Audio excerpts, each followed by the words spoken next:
حضور غوث پاک، محبوب سبحانی، قندیل نورانی، شہباز لامکانی، شیخ سید عبد القادر جیلانی۔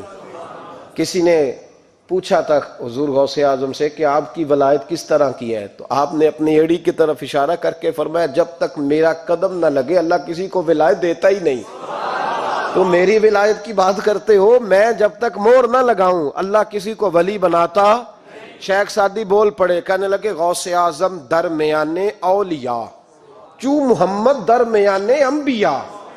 حضور غوث اعظم رضی اللہ تعالیٰ عنہ کا ولیوں میں وہی مقام ہے جو نبی پاک کا نبیوں میں مقام ہے۔ امام الاولیاء، سرتاج الاولیاء حضور غوث پاک رضی اللہ تعالی عنہ۔ حضور غوث اعظم رضی اللہ تعالی عنہ فرماتے میں تقریر نہیں کرتا تھا، تعلیم مکمل کر لی بات نہیں کرتا تھا۔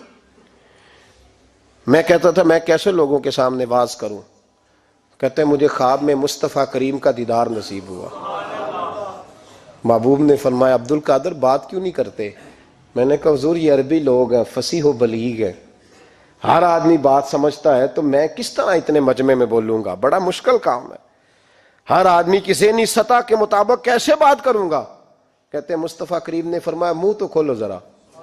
کہتے ہیں میں نے منہ کھولا تو حضور نے 7 دفعہ لعاب دہن میرے منہ میں ڈال دیا۔ فرمایا اب تو بولتے جانا اور میری برکتیں تیری مدد کرتی جائیں گی۔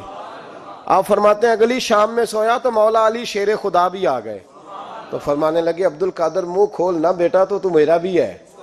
کہتے ہیں میں نے منہ کھولا تو حضرت علی نے 6 دفعہ لعاب دہن ڈالا۔ میں نے کہا حضور آپ نے 6 دفعہ ڈالا ہے، تو خواب میں حضرت علی فرماتے ہیں، کہتے ہیں بیٹے میں نبی پاک کے برابر تو نہیں نہ ہو سکتا، میں نبی پاک کے برابر، حضور نے 7 دفعہ ڈالا ہے تو 6 دفعہ اس لیے ڈالا ہے کہ میں حضور کے برابر۔ صحابہ تو خواب میں بھی آ کے کہتے ہیں ہم نبی کے برابر نہیں، تو کیسے نبی کے برابر بن گیا؟ وہ تو خواب میں بھی آ کے کہتے ہیں کہ ہم حضور کے برابر، تو زندگی میں دعوے کرتا پھرتا ہے۔ حضور غوث اعظم فرماتے ہیں بس پھر چھوٹی سی مسجد، اور اس میں نے تقریر شروع کی، میں اکیلا ہی چلا تھا جانب منزل مگر، پھر لوگ ملتے ہی گئے، پھر کارواں بنتا گیا۔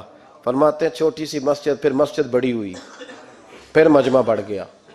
فرماتے ہیں پھر جامع مسجد، پھر مجمع وہاں بھی کم پڑ گیا، پھر بغداد کی عیدگاہ وہ بھی بھر گئی تو صحرا میں جا کے خیمے لگ گئے۔ کہتے ہیں تقریر ہوتی تو ہزاروں کا مجمع، ہزاروں کا۔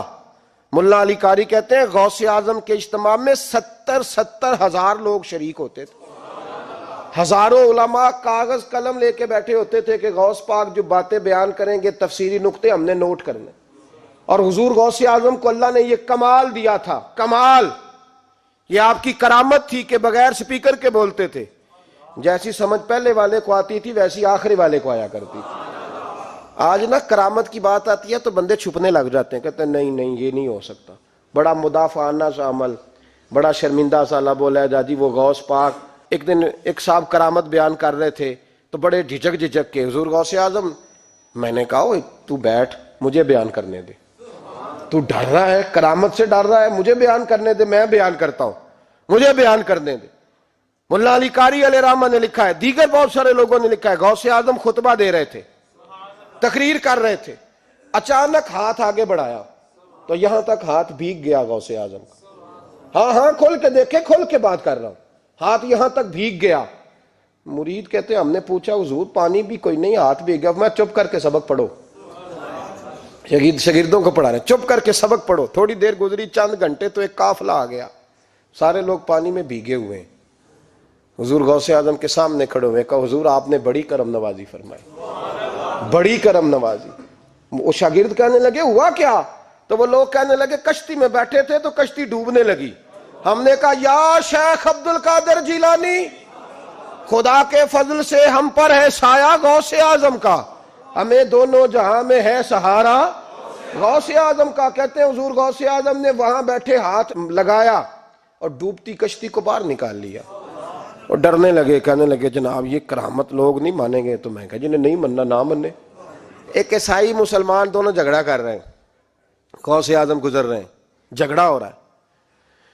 عیسائی مسلمان سے کہتا ہے ہمارے نبی عیسیٰ علیہ السلام نے مردے زندہ کیے، تمہارے نبی نے بھی کو کیا تو بتاؤ۔ مسلمان پڑھا ہوا نہیں تھا، حالانکہ نبی پاک نے بڑے مردے زندہ کیے، پڑھا نہیں تھا، بتا نہ سکا۔ غوث اعظم کے کان میں آواز گئی تو جا کے عیسائی کا بازو پکڑ کے جھنجھوڑا، فرمانے لگے کیا کہا تم نے؟ میرے مصطفیٰ نے مردہ زندہ کیا تو بتاؤں؟ فرمایا تو نبی پاک کی چھوڑ، میں غلاموں کا غلام ہوں، میں غلاموں کا غلام ہوں، مجھے بتا کون سا مردہ زندہ کرنا ہے۔ تو چھوڑ حضور کی بات نہ کر، میں غلاموں کا غلام ہوں، مجھے بتا کون سا مردہ زندہ کرنا ہے۔ پرانی قبر پہ لے گیا، کہنے لگا جی اگر نہ ہوا تو؟ غوث اعظم فرمانے لگے جو تو کہے گا وہ میں کروں گا۔ تو کہنے لگے اگر ہو گیا تو؟ اگر تو غوث اعظم کہنے لگے نہ میرے خانقاہ پہ جھاڑو دینا، نہ میرے برتن مانجنا، نہ میرے گھر کا سودا لانا، اگر زندہ ہو گیا تو بس میرے نبی کا کلمہ پڑھ جانا، بس میرے رسول کا کلمہ پڑھ جانا۔ اللہ اکبر۔ اس نے جو سب سے پرانی قبر تھی نا، وہ کہتا ہے یہ ہمارے دادا نے بھی نہیں دیکھا تھا بندہ کون ہے۔ اس قبر پہ کھڑا ہو کہنے لگا اس کو زندہ کریں۔ تو غوث اعظم رضی اللہ تعالیٰ عنہ قبر کے سرانے کھڑے ہوئے تو دعا کرنے لگے، کہنے لگے مولا اپنے لیے نہیں، تیرے رسول کے لیے۔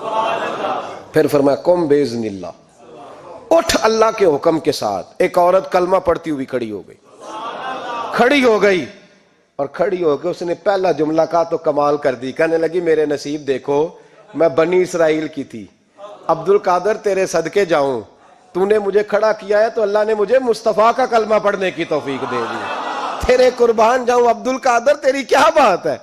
اب وہ بندہ دوڑ دوڑ کے غوث اعظم کے قدموں میں آیا، فرمانے لگے نا کلمہ میرے مصطفیٰ کا پڑھنا ہے، حضور کا غلام بننا ہے۔ او بھائیو، حضرت شیخ عبد القادر جیلانی، حضور غوث اعظم رضی اللہ تعالیٰ عنہ، معمولی بات نہ سمجھنا، حضور غوث اعظم رضی اللہ تعالیٰ عنہ فرماتے ہیں میں قدم نہ لگاؤں تو اللہ ولایت ہی نہ دے، میں قدم نہ لگاؤں تو اللہ ولایت نہ دے۔ ایک آدمی سے حضور غوث پاک ناراض ہو گئے، ایک شخص سے، نکل جا میرے آستانے سے۔ دعا منگیا کرو سنگیو، کتے مرشد نہ رس جاوے، جنہاں دے پیر رس جاندے، وہ جیوندے بھی وہ مرے ہی رہن، چل دوڑ جا، نکل جا۔ وہ کہتا ہے میں 300 ولی کے پاس گیا ہوں، 300، ہر ایک سے کہا میرے لیے دعا کرو۔ تو وہ کہنے لگا جسے عبد القادر دھتکار دے اس کو کوئی سینے سے لگا سکتا؟ چل واپس چلا جا۔ آ کے قدموں میں بیٹھ گیا، کہنے لگا سونیا معاف کر دے۔ فرمانے لگے تو نے دیر کر دیا، میں تو کب سے معاف کیے بیٹھا ہوں، تو نے دیر کی آنے میں تو رسول اللہ کا غلام ہوں، اور حضور نے معاف کرنا سکھایا ہے۔ حضور غوث پاک واز کرتے، نصیحت کرتے، اور چونکہ نہ شہرت کے لیے، نہ مال کے لیے، نہ نوٹوں کے لیے، اس لیے غوث اعظم جب تقریر کرتے نا، ایک دن بغداد میں بارش شروع ہو گئی، خطاب ہو رہا تھا، لوگ بکھرنے لگے تو 2 جملے غوث پاک کے، کہنے لگے یا اللہ تو دلوں کے بھید جانتا ہے، اگر بندے میں نے اپنی ذات کے لیے اکٹھے کیے ہیں تو تیز بارش برسا، دوڑا دے سارے، اور اگر تیرے لیے اکٹھے کیے ہیں تو پھر بھی تیری مرضی، رکھنے ہیں تو رکھ، بھیجنے ہیں تو۔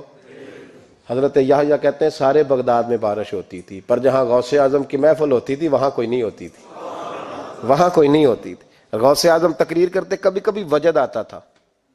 وجد کس کو کہتے ہیں؟ وجد کبھی کبھی آپ کہتے نہیں کہ میرے رونگٹے کھڑے ہو گئے، لوں کنڈے کھڑے ہو گئے، پھر کبھی کبھی کہتے ہو یار پتہ نہیں کیا ہوا آج تو آنسو رکتے نہیں تھے، اسی کو وجد کہتے ہیں۔ اسی کو، یہ ایک کیف ہے، ایک مستی ہے جو چڑھ جاتی ہے، ہر جگہ چڑھتی کہیں کہیں چڑھ جاتی ہے، اور کمال ہو جاتا ہے جب چڑھ جائے، پھر مزہ آ جاتا ہے۔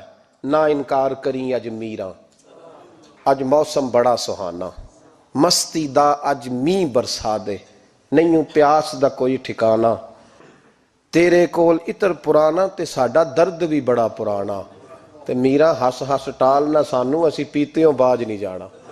کبھی کبھی ایک ماحول ہوتا ہے نا، کبھی کبھی حضور غوث اعظم وجد میں آتے تھے، کبھی کبھی اللہ کی دریائے رحمت کو بھی کبھی کبھی جوش آتا ہے، اور میرے حبیب فرماتے ہیں وہ پہلے آسمان پر نزول جلال کرتا ہے جو اس کی شان کے لائق، اور فرماتا ہے بندو مانگ لو جو مانگو گے میں دے دوں گا۔ میرے محبوب کے دریائے رحمت کو بھی جوش آتا تھا، حضور فرماتے تھے آج پوچھو جس نے جو پوچھنا ہے پوچھو۔ حضور فرمایا کرتے تھے، ایک دن حضرت ربیہ بن کعب سامنے کھڑے ہیں تو میں سال یا ربیہ، ربیہ جو دل کرتا ہے مانگ لے تیرا نبی تجھے دے دے گا۔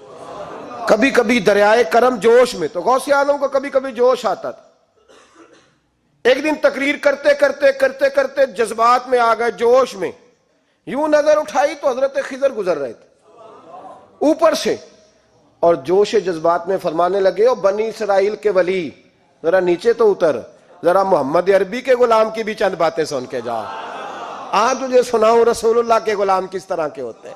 حال میں وجد میں، کیف میں، تھوڑی دیر گزری تو تڑپنے لگے، مجمع پہ سکوت طاری، لوگ سمجھ نہیں رہے ہو کیا رہا۔ ایک آپ کے خلیفہ تھے حضرت علی بن ہیتی، وہ دیوار کے ساتھ ٹیک لگا کے سو رہے تھے، سارا مجمع دم بخود ہے، یہ کیا ہونے لگا؟ غوث پاک اٹھے، تقریر وہیں رہ گئی، علی بن ہیتی کے پاس جا کے یوں ہاتھ باندھ کے کھڑے ہو گئے اور دیر تک نبی پاک پہ درود پڑھتے رہے۔ ان کی آنکھ کھلی تو وہ بھی روئے، غوث اعظم بھی روئے، دعا ہو گئی، جلسہ ختم۔ غوث پاک سے تو پوچھنے کی طاقت ہی نہیں تھی نا کسی کی، ان سے کون پوچھے؟ لوگ حضرت علی کے پاس، حضرت علی بن ہیتی رحمت اللہ علیہ، حضور یہ کیا ہوا؟ ہمیں سمجھ نہیں آئی۔ آپ فرمانے لگے، تمہیں کیا بتاؤں، تم کسی معمولی پیر کے ماننے والے نہیں ہو، میں آج غوث اعظم کی محفل میں بیٹھے بیٹھے ہی مدینے پہنچ گیا ہوں اور مجھے رسول اللہ کے جلوے نظر آنے لگے ہیں، پر میرے شیخ کا کمال دیکھو، جو میں خواب میں دیکھ رہا تھا عبد القادر ظاہری آنکھوں سے نظر فرما رہے ہیں، ظاہری آنکھوں سے، عالم وجد میں، کیف میں، سرور میں۔ اور جب غوث اعظم تقریر کرتے تھے نا تو 50 آدمی اس کونے سے کھڑے ہوتے تھے، کہتے تھے حضور ساری زندگی گناہ کیے ہیں، اب توبہ کرتے ہیں، اب دوبارہ گناہ نہیں کریں گے۔ اس کونے سے 15 کھڑے ہوتے تھے، حضور ڈاکے ڈالے ہیں ساری عمر، اب توبہ، آپ کی بات نے دل بدل دیا ہے، اللہ نے توفیق ہدایت دے دی۔ ادھر سے 10 کھڑے ہوتے، حضور سود کا دھندا، چوری کا دھندا، آج کے بعد توبہ۔ ایک بزرگ تھے حضرت یحییٰ بن نجا ان کا نام تھا، وہ کہتے ہیں میں نے سوچا روز بندے توبہ کرتے ہیں، آج میں گنوں نہ کہ ایک محفل میں کتنے کرتے ہیں، آج گنوں نہ۔ اب تو کاؤنٹنگ کے مختلف ذرائع ہیں نا، کیلکولیٹر ہے، باقی چیزیں۔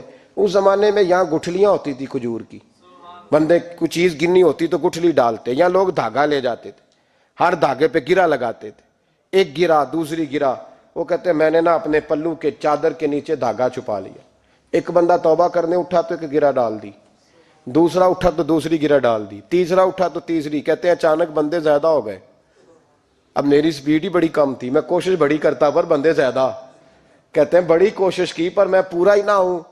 کہتے ہیں جب میں تھک گیا نا اور تھوڑا سا میرا سانس بھی پھولنے لگا، پریشان بھی ہوا، تو غوث پاک نے میری طرف دیکھا اور دیکھ کے مسکرائے اور مسکرا کے فرمانے لگے، یحییٰ میں دلوں کی گرے کھولتا جا رہا ہوں، تو بند کرتا جا رہا ہے، میں گرہ کھول رہا ہوں، تو گرے لگا رہا ہے، اور چھوڑ دے یار، تجھ سے نہیں گنا جائے گا۔ یہ عبد القادر کی وجہ سے توبہ نہیں کر رہے، خدا کے فضل کی وجہ سے کر رہے، اور اللہ کا فضل گنا جا سکتا نہیں، شمار کیا جا سکتا۔ فرمایا نہ کر۔ آپ نے 40 سال لوگوں کو تبلیغ فرمائی، ہزاروں یہودیوں نے کلمہ پڑھا، لاکھوں نے۔ عیسائیوں کا بڑا عالم تھا، وہ کہتا ہے میں پوری انجیل پڑھتا تھا، جتنے نسخے تھے سب مجھے یاد تھے، لیکن میں متاثر ہو گیا اسلام سے۔ یمن کا رہنے والا تھا، میں نے ایک ٹھان لی اس کے ہاتھ پہ کلمہ پڑھنا ہے جو اس وقت نبی پاک کی امت میں سب سے زیادہ شان والا ہو۔ کہتے ہیں میں سویا تو خواب میں جناب عیسیٰ کا دیدار ہوا، اور مجھے کہنے لگے تلاش کرنے کی ضرورت ہی کوئی نہیں، بغداد چلا جا۔ بغداد حضور غوث پاک کی بارگاہ میں فرمانے لگے اس وقت نبی پاک کی امت میں سب سے زیادہ شان اللہ نے حضور غوث اعظم کو عطا فرمائی، شیخ عبد القادر جیلانی رضی اللہ تعالیٰ غوث پاک۔ ہم کوئی دیوانے لوگ نہیں، یا ہمیں شعور نہیں، یا ہمیں عقل نہیں، ساری زندگی کھل کے جس چیز کا زیادہ تعارف کرایا وہ غوث اعظم کی نسبت ہے۔ اب تو ہمارے ہاں پیری مریدی کا رواج ہی نہیں نا۔ حضرت باعزید بستامی فرماتے تھے میں اس مولوی کے پیچھے نماز نہیں پڑھتا جو کسی کا مرید نہ ہو، جس کا اپنا پیشوا کوئی نہیں وہ میری پیشوائی کیسے کرے گا۔ حضرت مخدوم اشرف جہانگیر سمنانی فرمایا کرتے تھے میں تو اس دکاندار سے سودا نہیں لیتا جو کسی کا مرید نہ ہو، اس لیے کہ جس نے تربیت ہی نہیں لی، جس کے اندر درد ہی نہیں، روحانیت ہی نہیں، جس کا پیشوا ہی کوئی نہیں، کس طرح اب تو ماحول نہیں نہ رہا۔ لیکن یاد رکھو یہ نسبت اتنی تگڑی ہے، اتنی تگڑی کہ ہمارے صوفیاء نے ساری زندگی غوث اعظم کا غلام کہلانے میں فخر محسوس کیا ہے۔ کیا رشتہ داری تھی اعلیٰ حضرت بریلوی کی ان سے، کیا تعلق تھا پیر میر علی شاہ صاحب کا ان کے، کیا ان کا، لیکن ان لوگوں نے ساری زندگی کھل کے غوث اعظم کے تذکرے کیے۔ کیوں؟ غوث اعظم نے 40 سال عشاء میں وضو کیا اور فجر تک اللہ کی عبادت کی۔ فرماتے ہیں میرے مالک نے کہا عبد القادر کچھ مانگ لے، نہ اپنے لیے مانگا نہ اولاد کے لیے۔ کہنے لگے مولا قیامت تک جو میرا نام لے نا اسے بغیر توبہ کے مرنے نہ دینا، مرنے لگے تو توبہ کی توفیق دے دینا۔ فرماتے ہیں میرے مالک نے وعدہ کیا ہے جو میرا ماننے والا ہوگا بغیر توبہ کے نہیں مرے گا۔ اور حضور غوث پاک رضی اللہ تعالیٰ عنہ فرماتے میں تو قیامت میں بھی اتنی دیر جنت میں نہیں جاؤں گا جب تک سارے مرید نہ ساتھ چلے جائیں، میں نہ جانا نہیں، کھڑا ہو جاؤں گا، عرض کروں گا مولا بھیج۔ میں نے کہا یہاں بھی لوگ ڈر جاتے ہیں، یہ کیسے ہو سکتا ہے؟ اور بھائی پڑھو نا مشکاہ شریف، میرے نبی پاک علیہ السلام نے فرمایا ایک بندے نے ایک اللہ کے بندے کو پانی پلایا تھا، قیامت کے دن اللہ اس کی برکت سے اس گناہگار کو جنت عطا کر دے گا۔ اور حضور نے فرمایا بخاری میں المرء مع من احبا، جو جس سے محبت کرے گا قیامت میں اسی کے ساتھ اٹھایا جائے گا۔ تو ساری زندگی قادری کہلائے، ساری زندگی غوث اعظم کا غلام کہلائے، ساری زندگی خواجہ اجمیر کا نوکر کہلائے، ساری زندگی شاہ نقش بند کا غلام کہلائے، ساری زندگی شیخ شہاب الدین سہروردی کا اپنے آپ کو منسوب کرے اور دنیا سے جائے تو ایسے ہی چلا جائے؟ میرے نبی نے نص بیان کر دیا جو جس سے پیار کرے گا اسی کے ساتھ جائے گا، اسی کے۔ خدا کے فضل سے ہم پر ہے سایہ غوث اعظم کا، ہمیں دونوں جہاں میں ہے سہارا غوث اعظم۔